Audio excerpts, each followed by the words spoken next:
Halo, Assalamualaikum. Jumpa lagi dengan One House Channel. Ya, di video ini saya mau berbagi sedikit cerita tentang cara pemanfaatan limbah organik yang ada di sekitar rumah kita ya. Dan kita bisa memanfaatkannya sebagai pupuk tanaman. Alih-alih kita membeli pupuk kimia yang harganya semakin lama semakin mahal, kita bisa mendapatkan pupuk gratis dengan cara membuat sendiri dari bahan limbah organik yang sebelumnya saya dapatkan dari limbah dapur ya. Yang waktu itu juga saya pernah membuat. Ini adalah tempat penampungan dari limbah organik yang airnya akan saya tampung, dan ini adalah air lindi dari limbah organik. Namun di video ini saya mau memanfaatkan dari limbah organik ini bukan hanya airnya atau bukan hanya sekedar menjadi pupuk cair, namun saya mau menjadikan sisa dari limbah organik ini menjadi pupuk kompos padat yang nantinya akan saya aplikasikan sebagai kompos tentunya ya ke tanaman-tanaman yang saya tanam di sekitar rumah. Jadi dengan cara seperti ini saya mendapatkan dua manfaat, yaitu saya bisa mendapatkan air lindinya yang saya jadikan sebagai pupuk cair, dan kemudian kompos padatnya saya jadikan menjadi kompos padat tentunya sebagai taburan, sebagai campuran media tanam, atau bisa juga ditaburkan di atas permukaan tanah di sekitar perakaran tanaman. Namun untuk melakukannya kita perlu melakukan beberapa proses terlebih dahulu, dan ini adalah proses pertama yang akan saya lakukan. Ini di dalamnya ada banyak sekali maggot atau belatung yang ada di sekitar tempat penampungan limbah organik, dan itu wajar ya jika kalian melihat belatung seperti ini, karena yang mendekomposisi atau yang mengurai adalah bakteri dan belatung-belatung itu. Jadi jangan kaget ketika melihat begitu banyaknya belatung yang ada di tempat penampungan limbah organik. Langkah pertama yang saya lakukan adalah menjemurnya terlebih dahulu di teriknya matahari, karena ya kebetulan di tempat saya akhir-akhir ini terik matahari sangat panas, jadi sangat cocok untuk menjemur. Kondisi limbah organik ini masih sangat basah ya, jadi kurang bagus jika kita langsung menaburkannya ke area sekitar perakaran tanaman. Fungsi dari penjemuran ini juga selain menghilangkan patogen-patogen jahat, bukannya menghilangkan sih sebenarnya, mengurangi patogen-patogen jahat agar tidak terlalu banyak yang ada di dalam sampah organik ini. Namanya juga sampah, pasti banyak tuh bakteri atau kuman atau ya pokoknya sejenisnya lah. Jadi untuk mengurangi resiko hama yang dapat merugikan tanaman, saya melakukan penjemuran dulu sekitar 1 atau 2 hari. Setelah bahan organiknya terasa sudah agak kering, baru kita lakukan proses yang kedua. Proses yang kedua adalah pemberian atau penyiraman efektif mikroorganisme 4 atau E4 yang sudah saya aktifasi ke bahan organik yang sudah agak kering ini. Kemudian saya akan menyimpannya ke dalam karung dan mendiamkannya sekitar 1 bulan atau 2 bulan. Setelah itu baru bisa diaplikasikan ke tanaman. Itu cara amannya.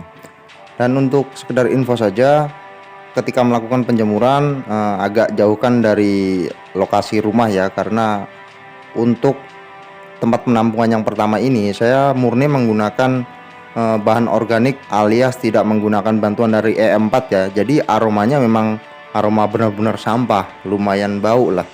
Jadi untuk menghindari teguran dari tetangga, sebaiknya menjemurnya agak jauh dari rumah tetangga karena saya merasakan sendiri aromanya memang benar-benar luar biasa. Namun tentu saja ada cara agar limbah organik yang kita jemur ini tidak terlalu bau ya, atau tidak terlalu menyengat aromanya, yaitu dengan cara kita memberikannya campuran E4 yang sudah kita aktifasi terlebih dahulu ke bahan organik yang kita masukkan atau yang kita tampung ke dalam tempat penampungan limbah organik ini. Jadi air lindinya nanti tidak terlalu menyengat, dan limbah padatnya juga tidak terlalu menyengat aromanya. Jadi saya rasa itu patut untuk dicoba, karena di tempat penampungan yang lain saya melakukan hal semacam itu, dan ternyata aromanya tidak terlalu seperti original seperti inilah, intinya agak berkurang. Dan setelah kita menjemurnya sekitar 2 hari atau 3 hari, kemudian kita bisa melakukan dekomposisi lagi dengan menggunakan E4, atau kalian juga bisa menggunakan mol ya, mikroorganisme lokal dari nasi atau nasi basi yang difermentasi. Saya pernah membuat videonya, silahkan dilihat cara pembuatan dari mikroorganisme lokal dari nasi basi atau nasi yang masih bisa dikonsumsi juga bisa, dengan tambahan gula tentunya. Kalau tidak ada gula, kalian bisa menggunakan molase sebagai asupan atau makanan dari mikroorganisme yang akan mendekomposisi bahan-bahan organik yang akan kita jadikan sebagai kompos padat. Dan untuk efektifnya, saran saya aktifkan terlebih dahulu. Jika kalian mau menggunakan E4 ya, khususnya diaktifkan terlebih dahulu sebelum digunakan secara langsung, karena efek serta dari segi hematnya itu jauh lebih hemat jika kita aktifkan terlebih dahulu. Bagaimana cara mengaktifkan E4 yang sudah kita campurkan atau yang akan kita gunakan sebagai dekomposer? Saya sudah pernah membuatnya di videonya, silahkan dilihat, di scroll ke bawah atau bisa dicek di link deskripsi ya, cara mengaktifasi E4 sebelum digunakan sebagai dekomposer. Tentunya ini adalah E4 yang masih dalam proses, karena ini baru 3 hari.